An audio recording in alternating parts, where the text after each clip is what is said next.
first yoga class I walked into in New York City in 1999. It was at Gold's Gym.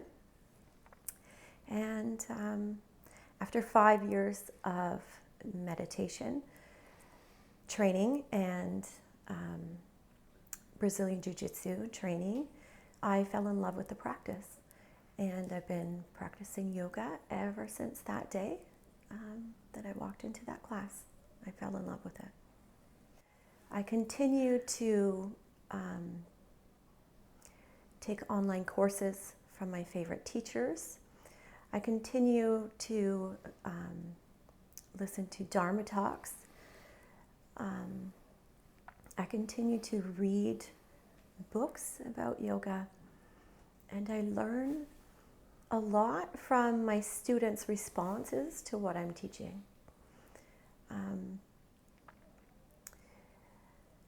I find inspiration for the classes from going through life events myself, through healing, through the dark times, and then I offer what I've learned to my students.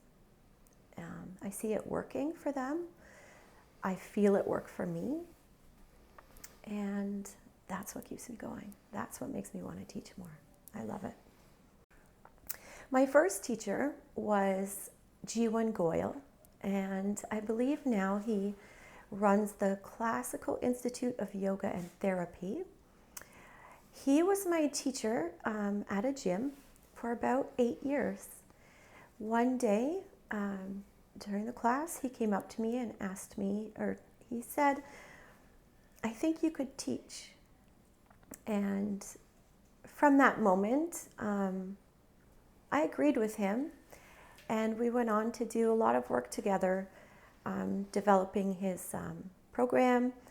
We did yoga through my first pregnancy together. We documented angles of poses, feelings in poses. He was quite an inspiration for me for a good 8 years before I ever started teaching. My second yoga teacher was Shannon, and she's from Mississauga. With her, I learned about Hatha Yoga. We did 4 years of Hatha Yoga teacher training. She opened up a new studio, and she trained me to teach there. So that was my first teaching class, was in Oakville. 4 years with Shannon.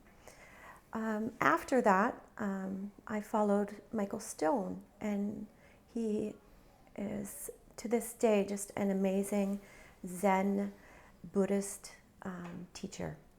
And he woke me up from my life where I was at the time, and I've been awake ever since because of him. So I think a lot of my words in my classes come from him. Sadly, he's passed now, but his words flow through me, and my students feel it, and he was amazing. And I still learn from him through podcasts, online courses, and his books. I like teaching meditation class the best. I think the 5 years of NLP training that I did with Cecil McIntosh, the Empty Your Cup program, was a life changer for me.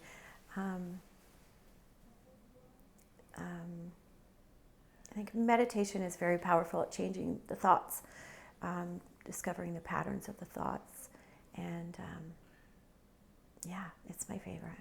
It's the best thing I ever did. It was really good. I think for me, I think studying energy for so many years, through Carolyn Miss, Thich Nhat Hanh, was a game changer for me. Marianne Williamson, A Course in Miracles. I studied with Dr. Eric Pearl and became a reconnective healing practitioner. I spent time doing Qigong with a teacher, Irina Benoit, in Mississauga, and became a Reiki master, all before teaching yoga. So I think that my classes bring an element of Reiki, healing, the peace, from the Zen practice and the meditation qualities. So I think in every class I teach, there's elements of all of those things. And I'm passionate about teaching yoga because I've seen the benefits in my life, and I see it in others. And I think that having the students and the teacher relationship, they lean on each other like sticks. So whenever I see them show up for a class, it makes me want to show up for a class and to learn more, to help them grow more. And it's the most beautiful thing. So it gives me passion, it inspires me. In the future, the direction I want to take with the practice is more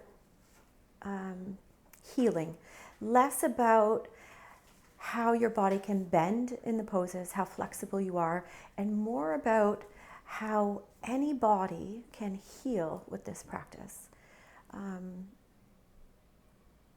Just healing the body through yoga, any body through the practice of yoga.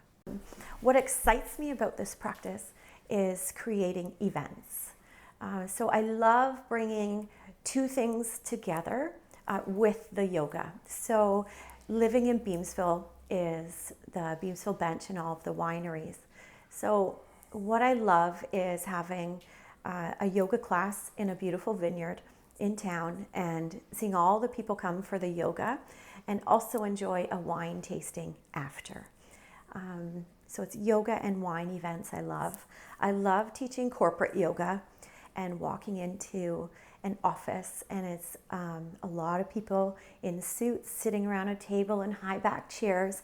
And I love that after a few minutes of quiet, they're just so calm and peaceful. I love offering that to businesses because I believe that when you're more calm, you make better decisions, you can see things more clearly. It just makes the world a better place at the end of the day. I love the summer solstice yoga on the beach event. I do it, this is my 8th year that I've done it. It's hundreds of people on the beach practicing yoga on the longest day of the year, June 21st. And I love it so much that this year I've added July 21st, and I'm doing an end of summer yoga on the beach as well. So it's beautiful to see everybody moving together as one. They can't hear me, but we all move together as one. It's one of my favorite events. I also love Yoga Rocks, where I teach a yoga class, and I have my friend Brad, who's a musician, and he's the music. So again, bringing yoga with live music. So it's mind, body, soul, and everybody can feel it, and it's just a beautiful thing, bringing these things together.